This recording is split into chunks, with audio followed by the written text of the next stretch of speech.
Friends, over the course of a year when we are preparing, when a bat mitzvah is getting ready to be able to stand here, we have a number of meetings with the families and groups, one-on-one, sharing information and being able to share a little bit about how we view a bar and bat mitzvah here, and also to be able to study together. In the course of those meetings, I've really gotten to have a sense of who Jon Hotchkiss is. I don't know why you're all laughing. I think he's lovely.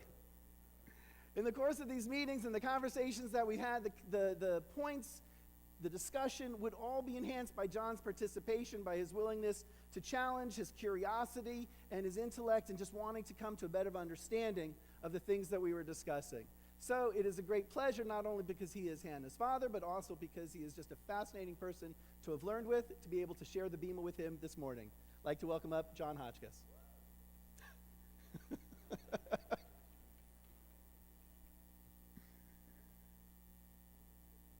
You good there, mate? You good? Yeah, I'm good. Okay.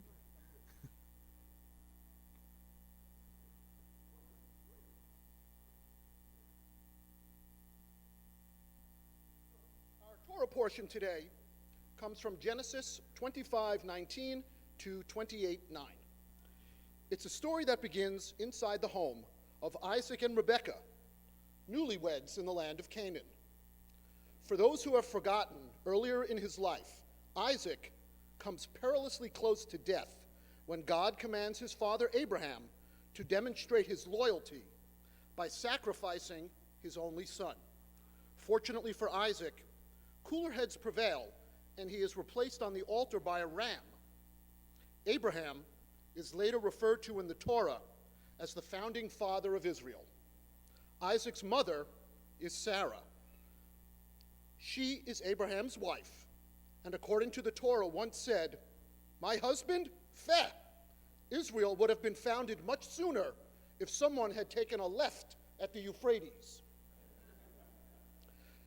Biblical scholars note that Genesis 25:19 is the first text in human history to codify the hilarious differences between men and women.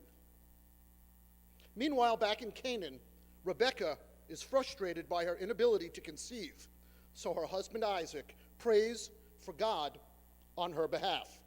And while Rebekah has a difficult pregnancy, 9 months later, the couple is blessed with rambunctious twins, Jacob and Esau. Esau, we come to learn, is strong, agile, a gifted hunter, and inexplicably, incredibly hairy. It's true. He's also favored by his father, thanks to his hunting skills. Jacob is the meeker of the twins.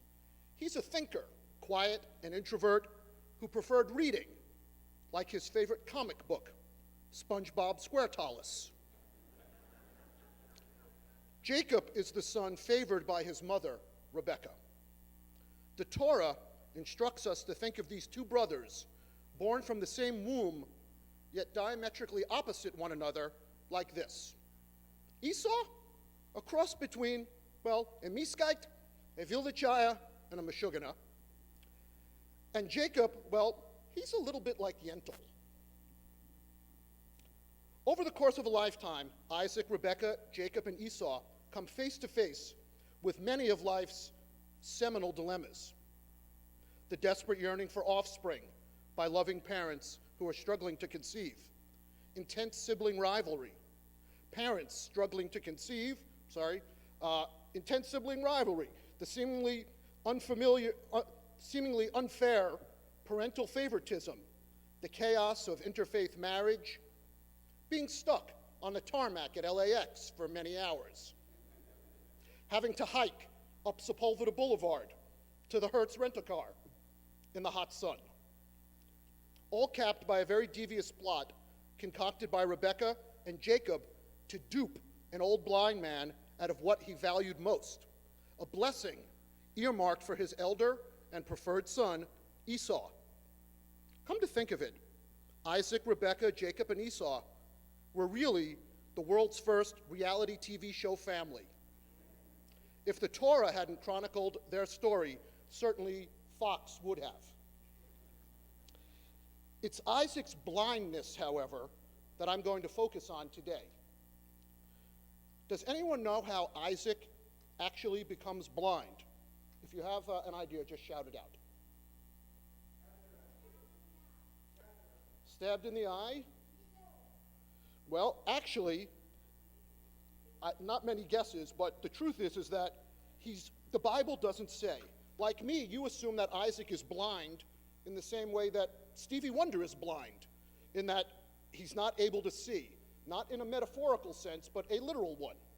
However, in reality, the Bible does not actually spell out what caused Isaac's blindness, nor does it specify what it really is. Is it blind, as in the lights are out and nobody can see, or is his blindness a metaphor for the various types of blindness that so often is experienced by those of us with sight? Let me offer you several interpretations. In the first, it's suggested that rather than being literally without sight, Isaac is blind to his favorite son Esau's faults. Thanks to his affection and preference for Esau, Isaac overlooks Esau's bad qualities, which include being hasty and aggressive and brutish. Plus, he's always clogging up the shower drain, because he's hairy. We see this type of behavior quite often today. It's a psychological phenomenon known as the halo effect. And there have been numerous scientific studies into why all of us have a tendency to ascribe positive qualities to things that we already like, trust, or identify with. Remember the first time that you saw Tom Cruise on a TV show? The first thing you said to yourself was, "Boy, he's short," right? That's because movie studio executives know something that most of us aren't consciously aware of, which is that when the audience or us see someone who's tall, we subconsciously ascribe to them the qualities of heroism and strength and vitality, virility, masculinity. And in perhaps Tom's case, I think the clinical term is, what a nut bar. There's also a halo effect on sports heroes, the ones who can hit further and run faster and jump higher. They're also assumed to be wonderful humanitarians off the field. That's why we're so shocked and disappointed when we discover that they bet on baseball, like Pete Rose, or got drunk one night and shot a guy. Of course, I'm referring to the New York Knicks. Or they lied about using steroids to win the Tour de France, or to hit a baseball further, or to run faster at the Olympics, or to get elected pope. Think back to the first crush that you ever had. We see the halo effect at work here too. You had barely known, let alone spent any time with, the object of your affection, and yet somehow you had convinced yourself with 100% certainty that this person is not only fantastic to look at, but also kind and generous, and a soulmate who loved to eat chicken wings for breakfast. Now think back to the time when you experienced the discovery that your crush was dating someone at the shul on the bad side of town, and that they were last seen at a wood chipper, tossing in roses and lollipops, and a panda. It's also been suggested that Isaac's blindness is a result of having never recovered from the horror of bearing witness as his father, in an attempt to demonstrate his faith in God, prepared to sacrifice him on a fiery altar. Mercifully, at the last moment, Isaac's life is spared when an angel intercedes on his behalf. Having come so close to death, some scholars teach, has forever weakened Isaac physically, which helps explain his favoring of Esau, who is strong. Today, this type of blindness, the result of experiencing something horrible and traumatic that we block out of memory, is seen all too often among women brutalized by a monstrous husband who finally find the courage to leave, only to take up with someone equally awful. This blindness from experiencing trauma happens to children victimized by monstrous adults and a government system lacking in sufficient oversight. It happens to survivors of national tragedies, like in Newtown and Columbine. And the blindness we associate with witnessing a horror happens all too frequently to American soldiers returning from war. In a third interpretation of Isaac's blindness, it's been suggested that Isaac has been punished by God and will henceforth be blind to what is so plainly obvious to everyone else, for treating his twin sons unequally since birth. Early in the text, we learn that Isaac has a fondness for roasted meat. And because Esau was the son who would become a great hunter, Isaac favored him over Jacob, who couldn't catch and roast meat. Rather, Jacob was the son who drew pictures of roasted meat, tried a few bites, and then posted a very negative review on Yelp. In a case of Shakespearean irony, it's this blindness to the obvious that God bestows on Isaac for mistreating his sons that causes him to be duped later in life by the weaker Jacob, who dresses up in an Esau costume bought from Canaan's #1 Halloween superstore in order to steal the blessing that Isaac had meant for Esau.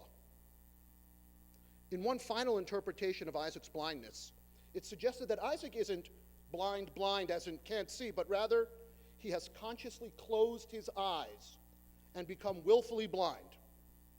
As evidence, when Jacob dresses up like Esau to steal his father's precious blessing, perhaps Isaac has willfully closed his eyes to his weaker son's duplicity, because he knows deep down that Jacob, the quiet introvert who thought that Interiors was Woody Allen's funniest film, ultimately needed his blessing more so than Esau. On the day of my eldest daughter's bat mitzvah,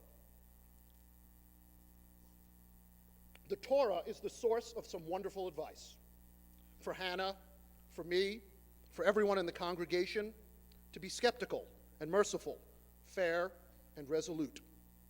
The halo effect, which I spoke of earlier, is a powerful psychological force. It's subconscious, and yet understanding our tendency to ascribe positive traits to people and things that we already have an affection for can protect us from making bad choices and decisions. Skepticism can help protect you from trusting the wrong people, organizations, and even our leaders, because it encourages you to ask questions, to do research, and investigate. There's a Russian proverb made famous by Ronald Reagan that said, "Doverai, no proverai." It means trust, but verify. Reagan used it to refer to nuclear weapons, but I'd suggest that you utilize it when you hear things in the media that sound like facts. Be skeptical when politicians offer up new proposals that will save you money, when kids tell you that their homework is finished, and especially when an 11-time Emmy loser dares lecture you about proper behavior. After being skeptical, the second lesson the Torah offers us today is to be merciful, caring, and empathetic. Judaism's most important lessons remind us to be thoughtful and caring and giving, and not just of money or time or ourselves to those who are in need, for which there is no shame in asking and there's no shame in needing. All of us gathered here today understand and practice this commandment, which, ironically enough, didn't make it into the top 10. Seriously, if anyone's taking a poll, I vote we toss coveting your neighbor's house, right, and replace it with being more merciful and caring. Anyway, just a few examples from my family's life. As many as 50% of U.S. soldiers who have served overseas in combat experienced PTSD. That's post-traumatic stress disorder. It results in soldiers having difficulty sleeping. They experience forgetfulness. Often they can barely articulate the horror that they've witnessed. They experience flashbacks and often feel detached or estranged from family, community, and life itself. Without going into too much detail, that, quite frankly, no matter how I say it, comes off garish, our family, Hannah included, recently had an opportunity to spend some time with a soldier who was badly injured in Afghanistan. At first glance, you wouldn't know the horrors this hero has seen, but he has. And you Hannah and your sister and your mother made him feel welcome in our home. And I know you were interested in understanding the pain, both physical and psychological, that he deals with. And then there's the volunteer work Hannah is doing at the stables with special needs kids. My wonderful wife mentored a young girl at public school, has taken the kids to soup kitchens to serve meals, and organizes the Mishlot Manot basket delivery here with the hardest working 8-year-old helper that anyone could ever ask for. After skepticism and empathy, the third lesson from today's Torah portion reminds us to treat one another equally, to not show favoritism.